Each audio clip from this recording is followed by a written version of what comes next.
자, 오늘 이야기는 매우 중요한 이야기니까 좀 귀담아 좀 신경 써서 들으셔야 됩니다. 굉장히 중요해서 오늘 한 번으로 마치지 않고 다음 주에 한 번 더 다룰 겁니다. 왜냐하면 오늘 이 이야기를 얼핏 이렇게 지나갈 수가 있기 때문에 그렇습니다. 아, 기도는 천하무적이구나. 해결 못할 일이 없는 거구나. 믿음은 그런 거구나. 이렇게 이해할 수 있기 때문에 그렇습니다. 가만히 읽어보면 오늘 우리가 흔히 많이 사용하고 있는 20절 이런 이야기들을 기도와 믿음에서 이런 이야기를 자주 써먹지요. 한번 20절을 보시면 예수께서 그들에게 말씀하시기를 너희가 믿지 않기 때문이라. 진실로 내가 너희에게 말하노니 너희에게 겨자씨 한 알만한 믿음이 있다면 너희가 이 산에게 말하여 여기서 저기로 옮겨지라 하면 옮겨질 것이요 또 너희에게 불가능한 일이 전혀 없을 것이다. 이 말 때문에 그렇습니다. 그럼 이렇게 생각할 수 있죠. 아, 기도만 한다면, 믿음만 있다면 뭐든지 못할 것이 없다. 여러분, 기도를 했는데 산이 날아서 바다에 던진다. 이런 일은 없지요. 근데 기도를 하고 믿음만 있으면 이게 가능하다라고 이렇게 들려지거든요. 그러면 이렇게 생각할 수 있는 겁니다.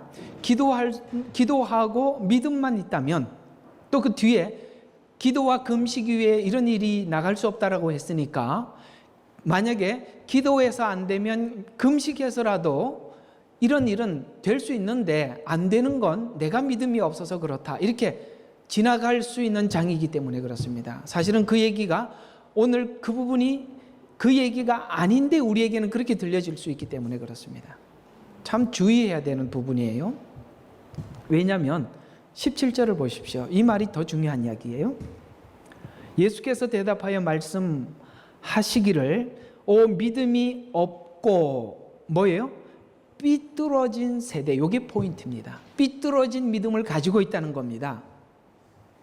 그리고 언제까지 내가 너희와 함께 있어야 하겠느냐? 언제까지 너희를 참아야 하겠느냐? 그를 내게 데려오라 라고 이렇게 말씀. 자, 삐뚤어진 믿음. 이게 지금 핵심이거든요. 우리는 삐뚤어진 믿음을 가질 수 있습니다. 오늘 이 이야기를 듣고 더 삐뚤어진 믿음을 가질 수 있습니다. 자, 한번 이렇게 생각해 봅시다. 믿음에서 하나님께서 우리에게 요구하는 것이 믿음의 능력이 내게서 이런 형태로 귀신을 쫓아내고 마치 이 산을 들어 명하여 바다에 던져서 이것이 옮겨지는 것으로 하나님의 영광을 나타내는 것이 하나님의 믿음을 준 목적입니까? 아니면 이건 지금 얘가 이것을 이렇게 표현하겠어요. 더해지는 것. 내게 어떤 하나님의 능력이 나타나서 더해지는 것이 믿음의 목적입니까? 아니면 빼지는 것. 쉽게 말해서 자기를 부인하고 자기 십자가를 지고 주님을 쫓아가는 것을 요구하는 것이 믿음의 요구입니까? 그러니까 덧셈과 뺄셈으로 쉽게 표현을 한다면 하나님이 빼라고 이야기하는 게 믿음입니까? 더해지라고 하는 게 믿음입니까? 빼라는 게 믿음이에요. 오늘 여기 이야기를 들어보면 마치 내 인격이 주님을 닮는 것과 아무 상관없이 능력이 나타나는 것. 쉽게 말해서 세상에 있을 수 없는 이야기죠. 산이 붕 날아서 바다에 던져진다는 일은 있을 수 없는 일인데 이런 것으로 봐라. 하나님이 나를 통해서 이렇게 일하지 않냐. 하나님의 능력을 기적으로 봐라. 이렇게 하는 것이 믿음을 준 목적이 아니란 말이죠. 지금 계속 설명하고 있는 주제는 뭐냐면 16장에 있는 자기 부인과 자기 십자가를 지는 게 포인트예요.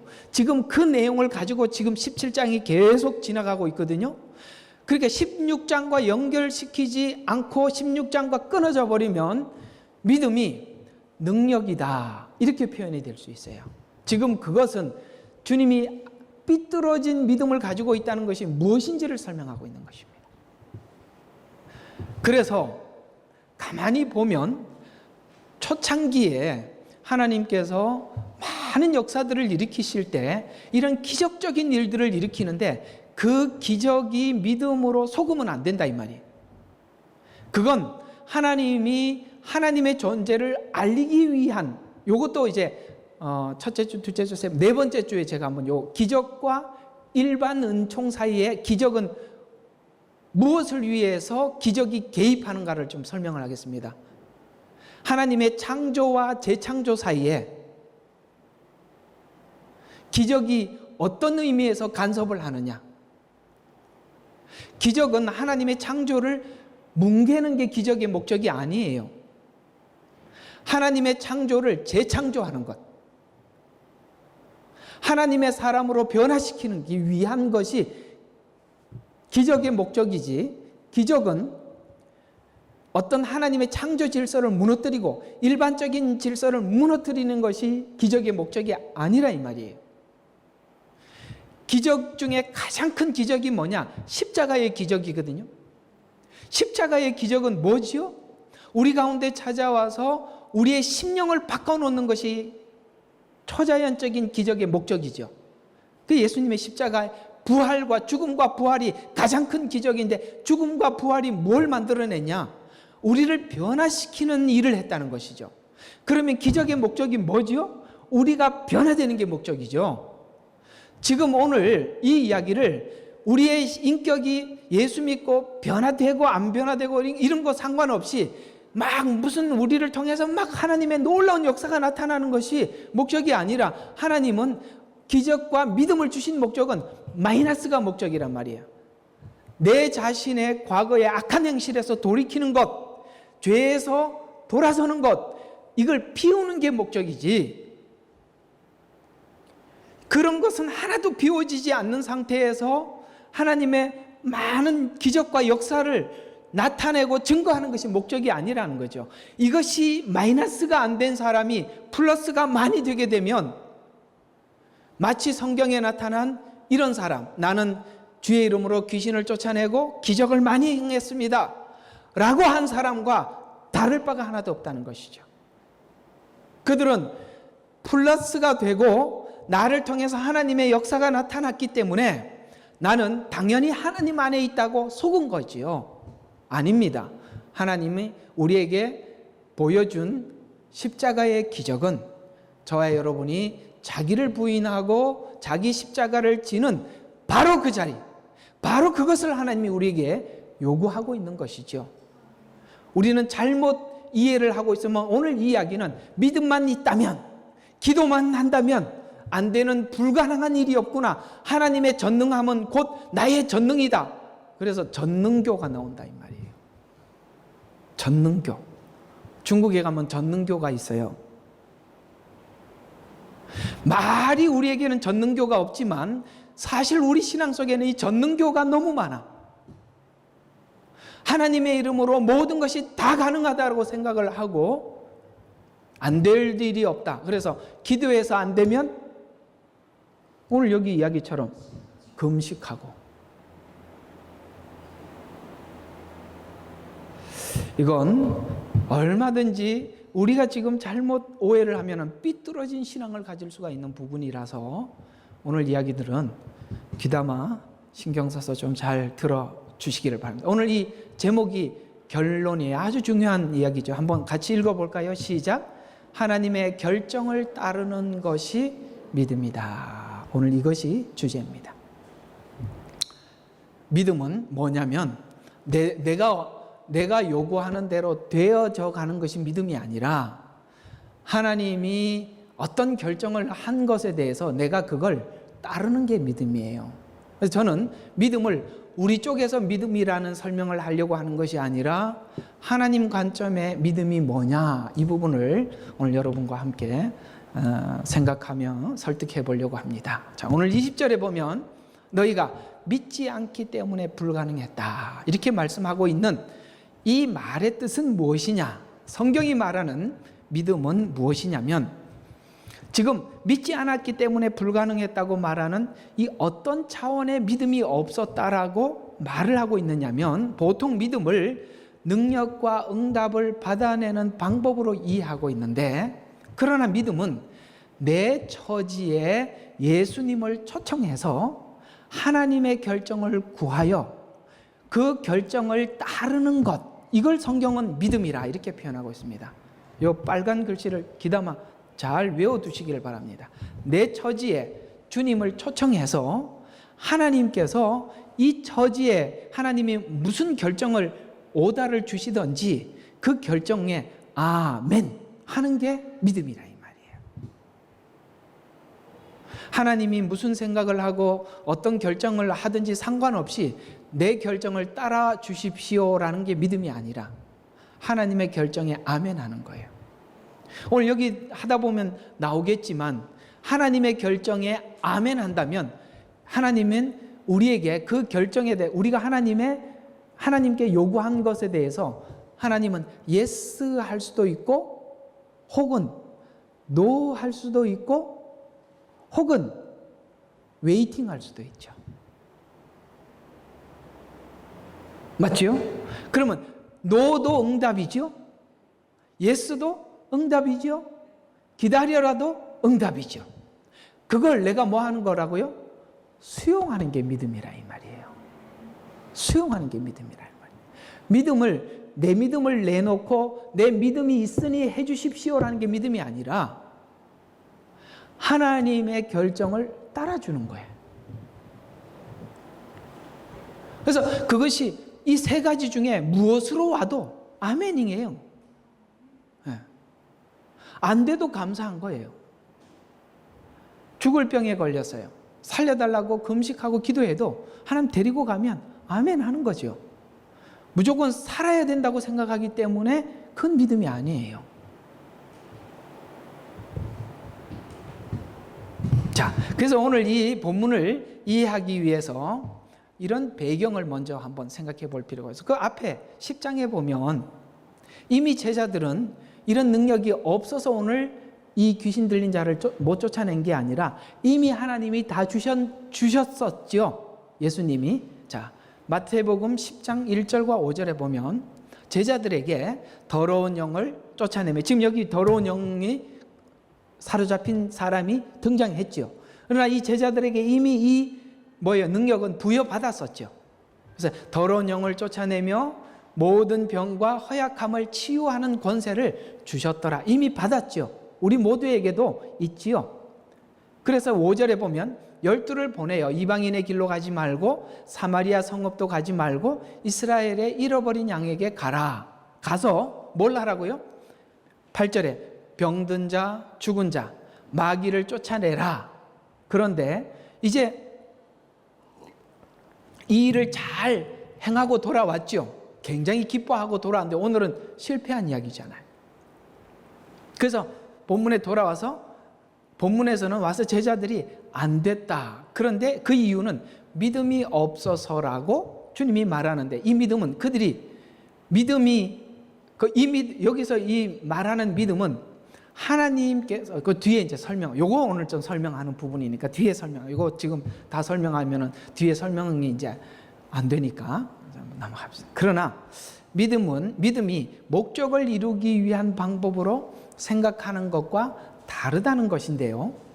여기서 말하고 있는 믿음이란 능력을 받아내는 방법이라고 생각하지 말라고 하는 지적이에요. 아시겠습니까? 우리는 믿음 더하기 하나님의 전능 이렇게 생각하면 안 되죠. 예. 그거 오늘 이제 좀 정리를 꼭 해야 될 부분이에요. 자, 이 뜻을 잘 설명하는 설명이 있어요. 그게 사도행전 3장 12절에 안진뱅이를 일으킨 사건에 이런 중요한 이야기가 등장합니다. 너희 이스라엘 사람들아 어찌하여 이 일을 이상히 여기느냐. 자, 보세요. 지금 사도행전 3장은 예수님이 부활 승천하고 제자들이 직접 나가서 이제 복음을 전할 때예요. 지금은 믿음이 없어서 이렇게 하고 지금 이들이 절망하는 거거든요. 다음 주에는 믿음과 절망을 좀 설명해 드리겠습니다. 오늘은 수용이라는 거, 믿음은 수용하는 것이다라는 설명이고, 다음 주에는 믿음이 믿음 되기 위해서 절망이라는 과정이 필요하다는 걸 제가 다음 주에 설명해 드릴게요. 그런데 여기 보면 지금 사도행전 3장에는 만약에 이 믿음이 하나님의 능력이 나를 통해서 나타내 내가 하나님의 이런 기적을 통해서 하나님의 영광을 드러내는 것이라고 이 제자들이 생각을 했다면 안진뱅이를 일으켰던 사건 때문에 의기양양했을 거예요. 왜? 나는 이렇게 믿음이 있다 라고 믿음이 자랑으로 갈 뻔했는데 이 놀라운 역사를 행하고 그들이 한 말을 한번 봅시다. 사람들이 그 일으켰다고 막 추켜 세울 때 제자들이 이렇게 말을 하는 거예요. 너희 이스라엘 사람들아 어찌하여 이 일을 이상히 여기느냐? 그 다음에 마치 우리의 자신의 능력과 경건, 이게 아니라는 거예요. 만약에 믿음이 내 믿음이라고 생각을 했더라면 뭐라고 이야기해서 우리 자신의 능력과 경건으로 이 일을 했다라고 얘기할 겁니다. 맞죠? 그런데 이렇게 이야기하죠. 이 사람을 걷게 한 것처럼 어찌하여 누구를, 우리를 주시하느냐? 개역개정에는 우리를 주목하느냐? 왜냐하면 믿음이라는 것은 믿음의 각자 양에 따라 하나님이 일하신다고 보면 사람들이 이런 일들이 많이 나타나는 사람은 가장 믿음이 좋은 사람이라서 사람들이 주목하게 되겠죠. 여러분, 이런 일들을 하는 사람들이 실족하기 쉬운 과정 중에 하나가 뭐냐면 사람들이 주목을 한다는 거예요. 그래서 주목하는 바람에 그 사람이 버려짐을 당하는 거예요. 그런데 이런 일을 행하면서도 그들이 뭐라고 외쳐요? 왜 우리를 주시하느냐? 이렇게 가면서 그 뒤에 이렇게 해명을 하고 있어요. 16절에 보면 그의 이름을 믿음으로, 아멘이십니까? 그라고 이야기하죠. 그는 예수죠. 인하여 그 이름이 너희에게 보고 아는 이 사람을 강견하게 하였느니라. 그분이 하셨다는 거예요. 그분의 목적에 따라서 했을 뿐이고 나는 거기에 사용되었을 뿐이라고 이렇게 고백하고 있는 거죠.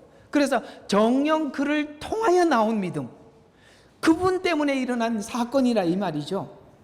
그러니까 이 사람을 너희 모든 사람 앞에서 온전하게 치유하신 것이라. 얼마나 놀랍습니까? 만약에 오늘 마태복음 17장에 이런 사건을 통해서 그들이 교훈을 받지 않았더라면 사도행전 3장에 가서 그들의 자랑은 그들의 믿음은 자랑이요 남들보다 특별한 믿음을 가지고 있는 자로 자신이 여겨지게 되기 때문에 문제는 이 일을 하기 전에 하나님께서 이 부분에 대한 충분한 교훈이 없었던들 제자들은 십자가를 지고 자기를 부인하는 종의 사역을 실패했을 것이다 이 말이에요.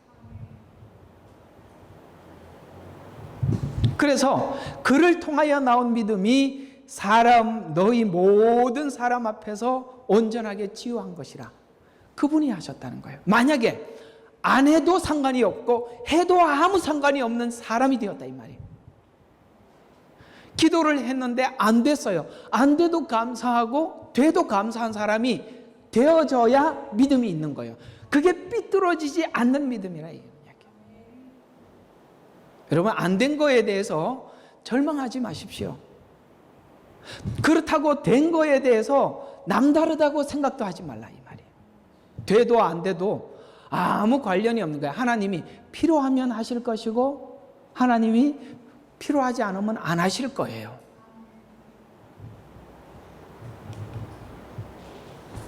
여러분, 할 때마다 되는 게, 자 한번 보세요. 내가 할 때마다 되는 사람이 믿음이 있는 건 믿음이 있는 게 아니에요. 보니까. 그러니까 했는데 안 되는 사람이 믿음이 계속 있는 건 진짜 믿음이에요. 그죠? 그 얼마나 믿음이 좋아요. 안 됐는데 하나님 살아계신다는 거 분명히 믿어요. 얼마나 큰 믿음이에요. 안 보고 믿는 거예요. 괜찮은 믿음들입니다.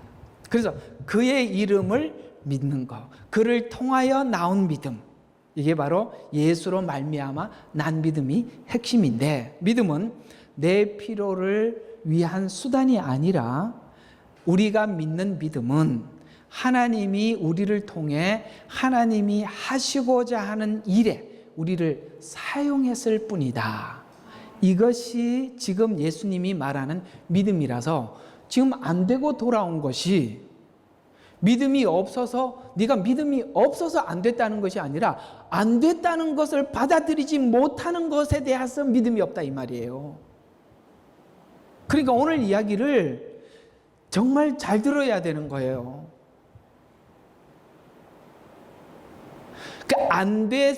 안 됐기 때문에 제자들은 엄청나게 절망하거든요. 그 절망은 다음 주에 한번 다뤄보겠습니다. 그래서 하나님이 어떤 결정을 내리는데 그 일에 우리가 따를 뿐이고, 그래서 믿는 우리 입장에서는 이루어 주실 수도 있고, 혹은 어떤 기도하는 부분에 대해서 견뎌라 라고 할 수도 있고, 혹은 보류한다 라고 결정할 수도 있죠. 근데 대부분 우리가 하나님께 기도했을 때 되는 일이 많아요, 혹은 견뎌라, 혹은 보류할게, 뒤에 게 더 많아요, 앞에 게 많아요? 뒤에 게 많죠. 왜 뒤에 게 많냐면 그걸 통해서 하나님이 우리에게 어떤 일을 해야 될 일이 있기 때문에 그렇습니다. 그걸 치워버리면 내가 하나님이 나를 통해서 그 일을 통해, 그 사건을 통해서 하려고 하는 일이 끝나요. 그게 끝나면 자연스럽게 해결될 거예요. 기도 안 해도. 왜냐하면 우리를 훈련시키는 것은 고난과 역경의 어떤 과정을 통해서 우리가 만들어져 가야 하기 때문에 하나님이 그걸 목적으로 우리에게 어떤 일들을 하고 계신단 말이에요. 그걸 하나님께 걷어주세요, 해결해 주세요 이렇게 하면 항상 하나님이 네가 아직 이 사건을 통해서 이 사건을 통해서 이 일을 통해서 해야 될 일이 아직 안 끝났다, 그래서 견뎌라, 이런 일들이 더 많다 이 말이에요.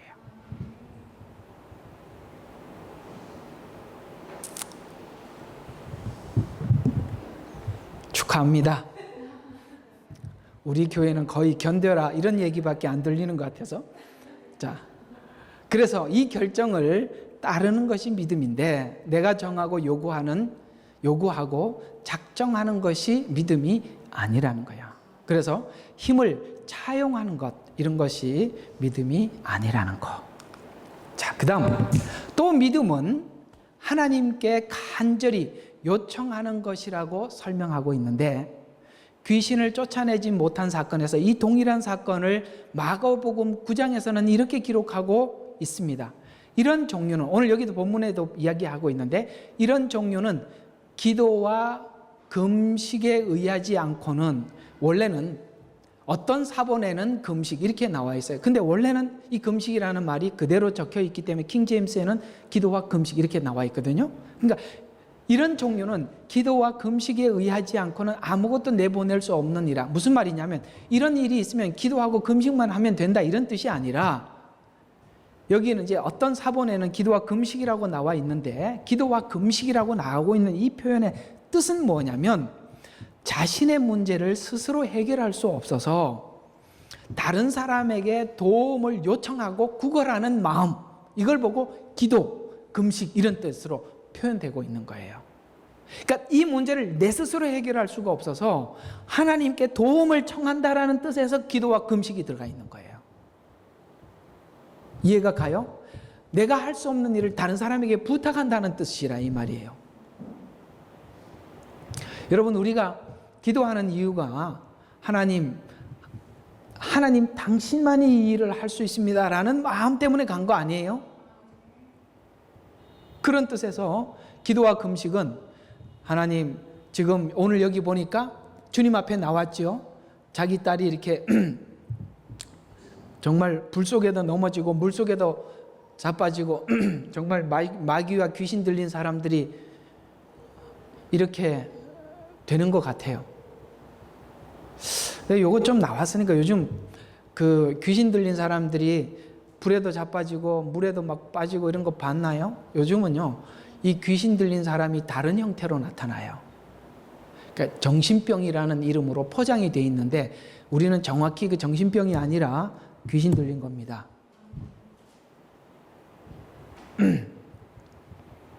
근데 그런 정도라면 우리가 하나님 앞에 기도하고 금식하러 나올 때 어떤 심정으로 나오겠어요? 하나님, 죽어가고 있습니다.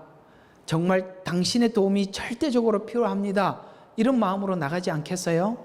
그러니까 기도와 금식은 하나님 해주시려면 해주시고 말라면 마십시오, 이런 차원이 아니라, 하나님 앞에 정말 간절한 마음으로 나아가는 것이죠.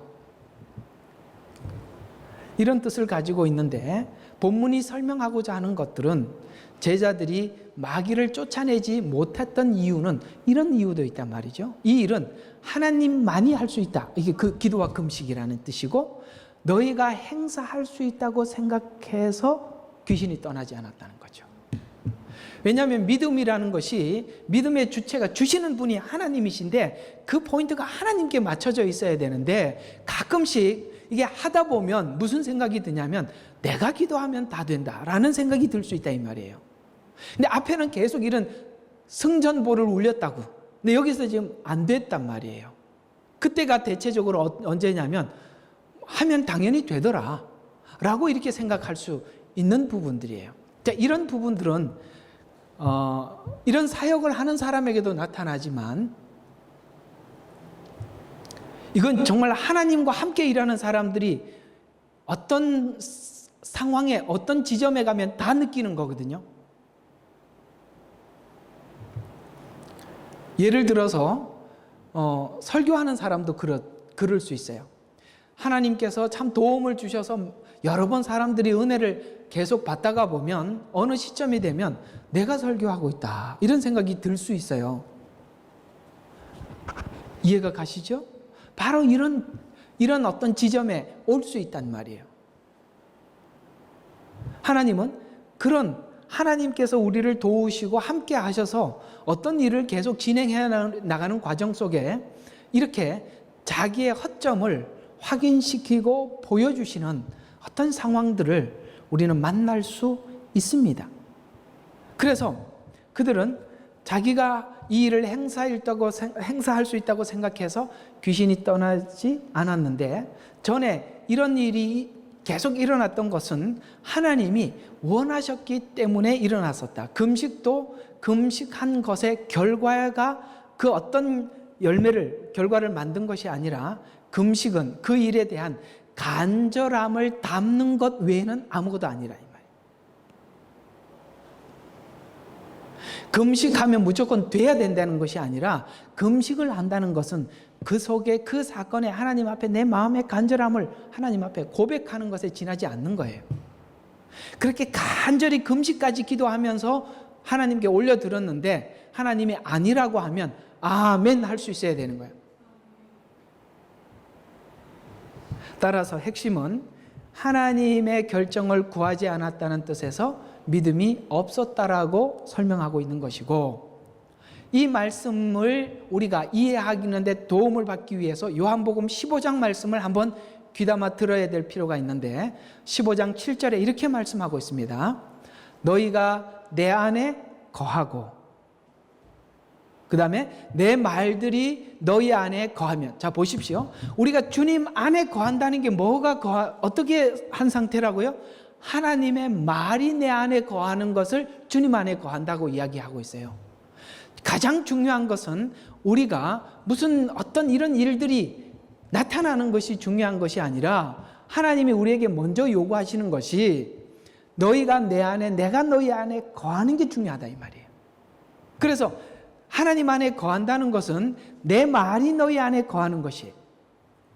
그러면 그때부터 무슨 일이 일어나느냐 하면, 너희가 원하는 것은 무엇이나 구하라.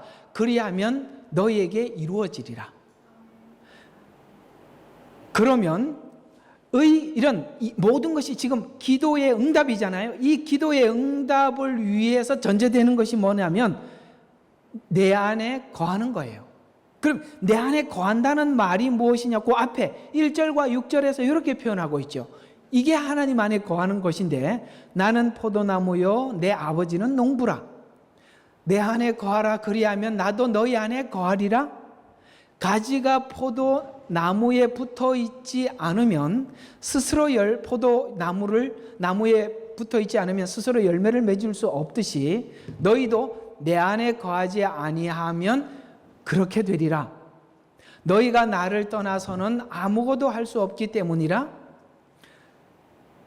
내 안에 거하지 아니하는 나무는 가지처럼 버려져 말라지느니라. 자, 여기서 보면 무엇이든지 구하면이라는 기도의 조건에 가장 중요한 조건이 뭐냐면 예수 안에 거하는 것이 기도의 조건의 1순위라 이 말이에요. 그러면 이런 거죠. 우리가 주님 안에 거했다는 것은 포도가 포도 가지에 붙어 있다는 거죠. 그게 거하는 거거든요. 그러면 가지는 그 나무가 결정한 대로 열매를 맺는 거죠. 그 주님 안에 거해 있다는 것은 주님이 나무니까 우리는 그 나무가 무슨 결정에 어떤 열매를 맺든지 그걸 아멘 하고 받는 것이 우리 믿음이라는 거예요. 그래서 주님의 말이 너희 안에 거한다는 것은 그 말이 거한다는 것은 뭐예요? 하나님이 뜻하는 대로 뭐예요? 내 기도에 응답하시겠다는 거예요. 하나님이 뜻하는 대로 응답하시겠다는 거예요. 그러니까 땡깡을 쓰고 고집을 부려서 해주세요, 해주세요 이렇게 하면 하나님도 곤란하고 우리도 참 힘들어져요. 안 되는 걸 자꾸 구하잖아요. 저는 여러분들이 하나님 앞에 사실 마음에 소원하는 부분들이 뭐 눈으로 보면 뻔하지요. 그런데 그 안 되고 있는 일에 대해서 저도 마음이 가슴 아프게 기다리고 있지만 가만히 곰곰이 살펴보면 아직은 여러분들이 그 일을 감당해야 되는 시간이다라는 것이 많이 보여집니다. 그래서 하나님이 보류하고 있는 게 분명한데 그걸 보는 나도 힘들지만 여러분들도 힘들기도 하겠죠. 그래서 가끔씩 너무 힘들면 하나님 해결해 주세요. 해결해 주세요. 그러면 하나님 끝에 가면 자기 십자가를 져라. 자기를 부인해라. 이렇게 응답을 하신단 말이죠. 그 응답은 듣기 싫어. 그래서 하나님께 이 기도를 잠시 멈추고 싶어도 또 그래도 기도하러 나오게 하시는데 기도하면 또 그렇게 응답하신단 말이에요. 이게 반복된 시간이 길어서 아마도 여러분이 하나님이 원하는 대로 이 사건을 통해서 여러분 자신이 십자가를 지고 자기 부인을 하는 일을 한다면 이 일은 자연스럽게 끝날 것입니다. 왜냐하면 저도 그런 사건들을 많이 경험해야 했었거든요. 결국은 내가 자기를 부인하고 자기 십자가를 지니까 이 일이 해결이 되는 일들이 대부분이었습니다.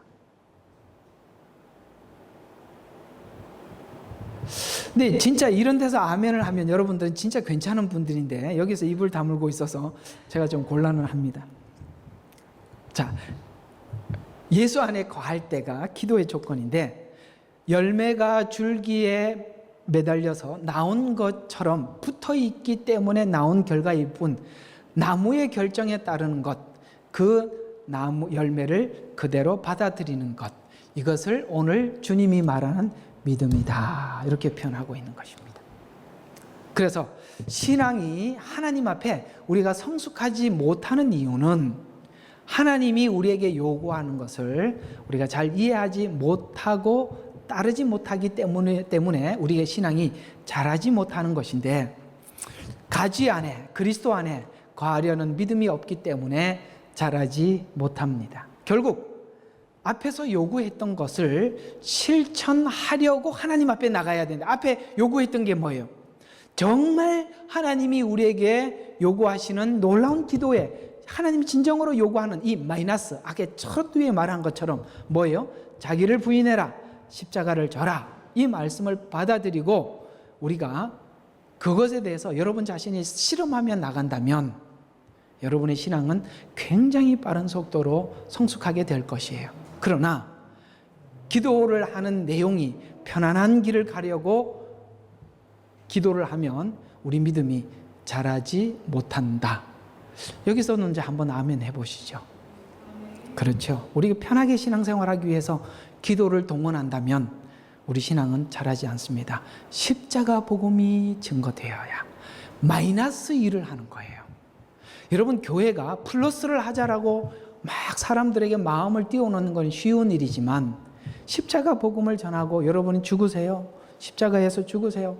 이건 하는 건 누가 듣기 싫어요. 근데 여러분 참 이런 교회 다니는 게 쉬운 일은 아닌데 꾸역꾸역 나오는 거 보면 여러분 분명히 믿음이 있는 사람은 분명해요.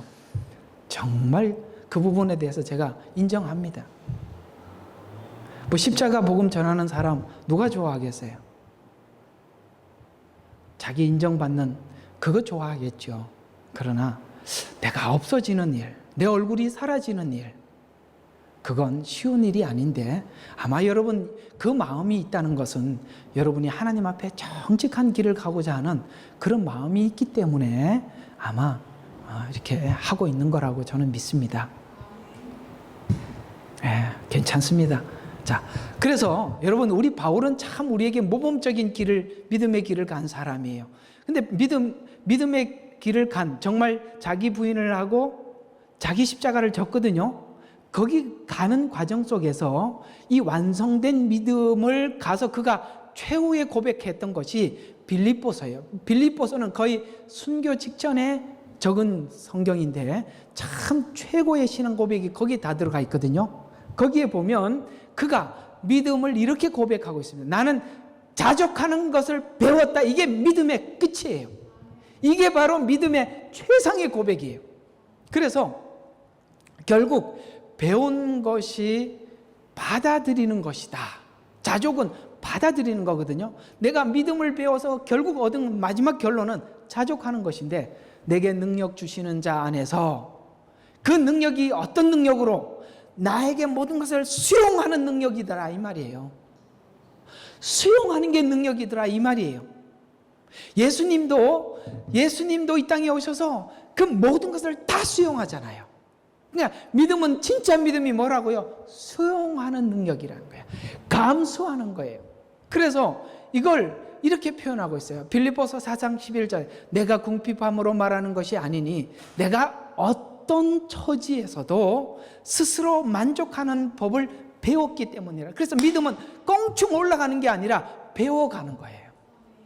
그래서 배웠기 때문이라. 그래서 그가 이걸 배우기 위해서 하나님이 이걸 가르치는데 내가 비천해도 하나님 내어버려 주시기도 하고 풍부한 자리에 내주시기도 하고 때로는 여러분 이게 정말 정반대잖아요. 배고픔 배부름 그죠? 그 다음에 뭐예요? 풍부 궁핍 이게 전부 다 전혀 이게 꼭대기에 올라갔다 내려갔다 꼭대기에 올라갔다 내려갔다. 여러분 이게요 굉장히 힘든 사건이 아니 올려놨다 밟았다 올려놨다 밟았다 이러는 게요 이게 할 짓이 아니에요. 차라리 밟아 있으면 믿음이 좋아요. 근데 밟았다가 갑자기 하나님이 붕 띄워버렸어요. 그러면요 사람이 보상 심리가 생겨서 그 올라갔을 때 사람들에게 내가 옛날에 얼마나 비천했는지 자기 과거에 대해서 자랑하고 싶어 하거든요. 여러분 한번 그런 간증들이 얼마나 많아요. 나 옛날에 이렇게 이런 사람인데 하나님이 나 이렇게 멋지게 만들었다고 거기에 쓱 교만이 들어가잖아요. 근데 하나님이 다시 내려 이렇게 풍부해서 뭐 어디지 뭐지 이 뭐 비천으로 딱 바꿔놓으면 감당이 안 되는 거예요. 이게 오르락내락을 아니 오늘은 배부르게 먹였다가 며칠 굶겨버렸어요. 이게 세상에 이제는 좀 이제 배고픈 거 면했다 이런 생각했더니 배고픈 데로 가버리는 거예요. 전 여기 와서요 한번 진짜 진하게 한번 느껴본 적이 있는데요. 여기서 자동차도 없고 차도 없는데 어떻게 잡을 구했는데 학교 청소하는 데를 갔어요. 참 학교 청소를 열심히 하다가 갑자기 문득 이런 생각이 들어서 제가 얼떨해졌어요. 무슨 생각이 들었냐면 내가 학교 학장이었는데 청소를 하는 거예요. 갑자기 이렇게 서서 멍해진 거예요. 사람이 이렇게 처지가 완전히 바뀔 수도 있는 거구나. 그때 제가 되게 이상하더라고요. 이게 풍부에 거하게 하시다가 이렇게 비천하게 가고 그 다음에 배부르게 하시다가 배고프게 하고 많은 사람들에게 높임을 받다가 가장 저 아래에 있는 사람 나락으로 떨어지는 이런 일들을 저도 한번 몇 번 겪어보니까 나중에 이게 담대해지더라고요. 이게 뭐 적응하는 게 믿음이구나 이걸 이제 배우게 되더라고요. 그러니까 하나님 올렸다 낮췄다 하는 거 감사하게 생각하십시오. 아멘. 네. 아마 제가 그런 경험을 하고 목회를 한다면 아마 하나님이 그런 사람들을 보내주셨을 거예요. 전 그렇게 생각해요. 그래서 이걸 배우는 과정에 고린도후서 11장 23절에 이걸 배우는 과정 속에 하나님이 이렇게 많이 하더라는 거예요. 수고하고 매도 맞고, 그 다음에 뭐요? 빈번히 감옥은 내 집. 그래서 빈번히 감옥을 갇혔고, 그 다음에 죽을 고비도 이게 한 번 당하는 것도 보통 아닌데 여러 번 당하고, 그 다음에 40의 감한 매를 5번 맞고, 이 보통 맞으면 죽어요. 5번이나 겪었대요. 3번 몽둥이로 맞았으며, 한 번은 돌로, 3번은 파선하고, 강도의 위협, 동족의 위협, 이방인의 위협, 성읍과 광야의 위협, 바다와 거짓 형제, 배고픔, 목마름, 금식, 춥고 헐벗음. 그러니까 그냥 다 해본 거예요. 여러분 중에 한 거 이렇게 동그라미 치면 한두 개밖에 안 나올 건데 아마 바울은 다 해본 거예요. 그러니까 이 다 해보고 믿음이 자란 거예요. 그래서 이런 것을 당하는 과정을 통해서 배웠다는 거예요. 아마 여기 시드니 와서 이게 공통적으로 이게 동그라미 칠 부분들이 몇 개가 있어요. 한국에 있었으면 없었을 일들. 객지에 오고 타지에 와서 참 남모르게 눈물도 많이 흘렸고, 사기도 당해보고, 이거 그 한국에 있으면 이렇게는 안 살았을 때 전부 다 빗자루 들고 청소 도구 들고 이게 쓸고 다니고, 참 내가 인류대학 나왔다는 게 무색할 정도로 이렇게 비참한 이런 과정들. 여러분, 이런 시름이 우리로 하여금 생각하게 하고 배우게 하는 과정이라는 거. 그래서 하나님이 믿음을 주기 위해서 이렇게 그네를 타게 하신답니다. 그네를. 지금 올라가는 그네를 타고 있나요? 떨어지는 그네를 타고 있나요? 그게 마음껏 휘젓으면 아마 여러분이 좋아질 겁니다. 그래서 내게 능력 주시는 자 안에서 라고 고백하는 것은 하나님이 나에게 무엇을 결정하든 그 결정을 감수하는 법을 배웠다라고 고백하는 중입니다.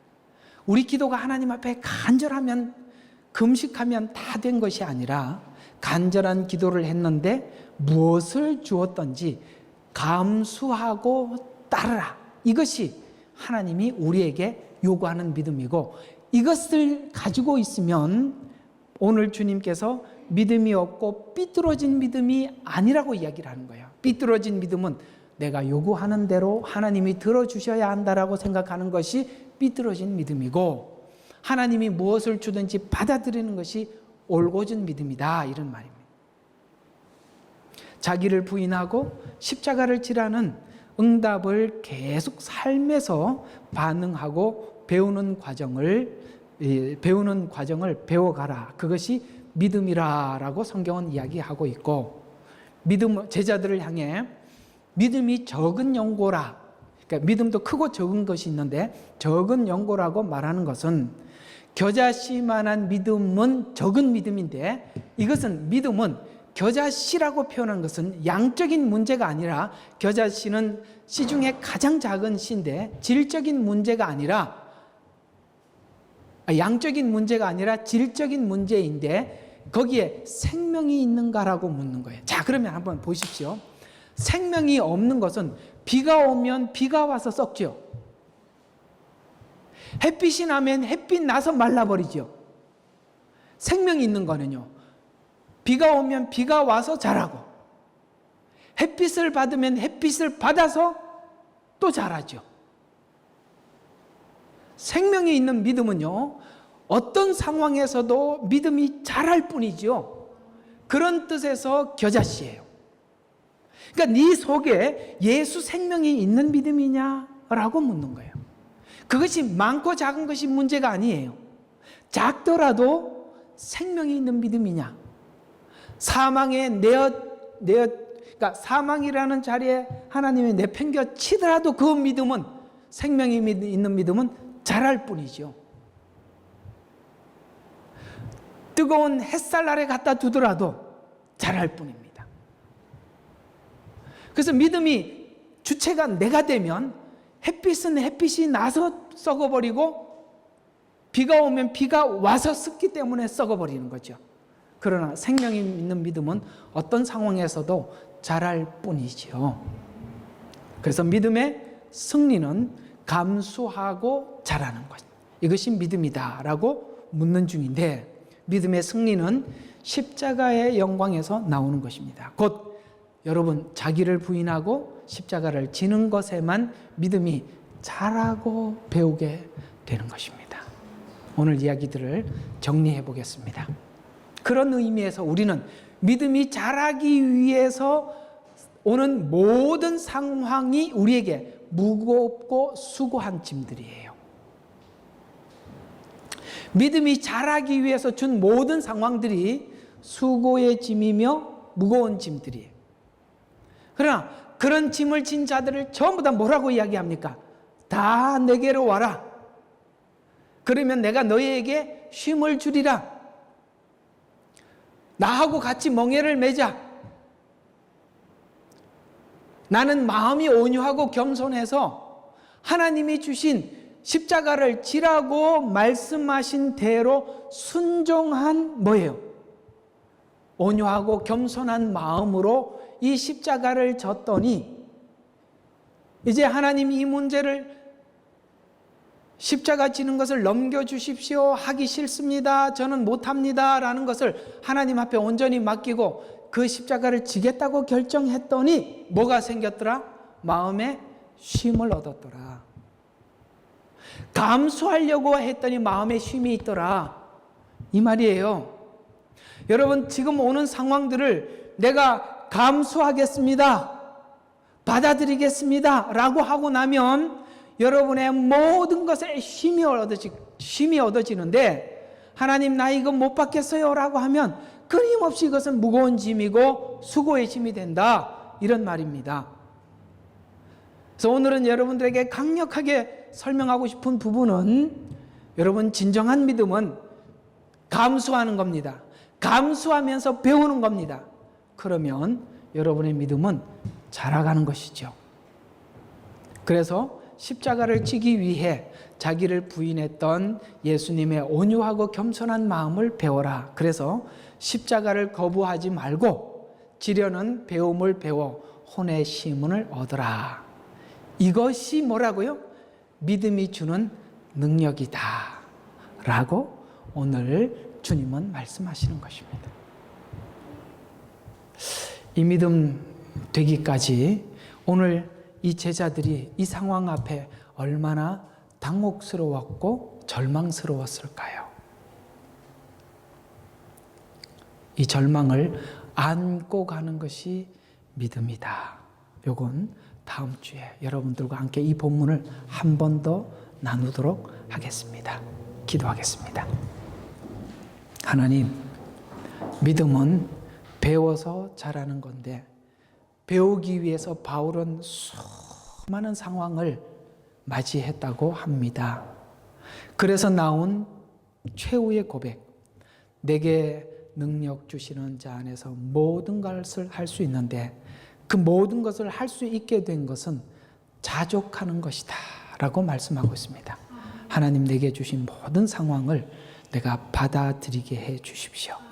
내게 준 환경, 내게 준 가족, 내게 준 모든 주변의 상황들에 대해서 감사하면서 받고 그 짐을 지고 갈 때 하나님 우리에게 진정한 쉼이 있음을 하나님 앞에 고백하며 오늘도 즐겁게 주의 십자가를 지고 주님을 따라가게 하옵소서. 예수 그리스도 이름으로 기도합니다. 아멘.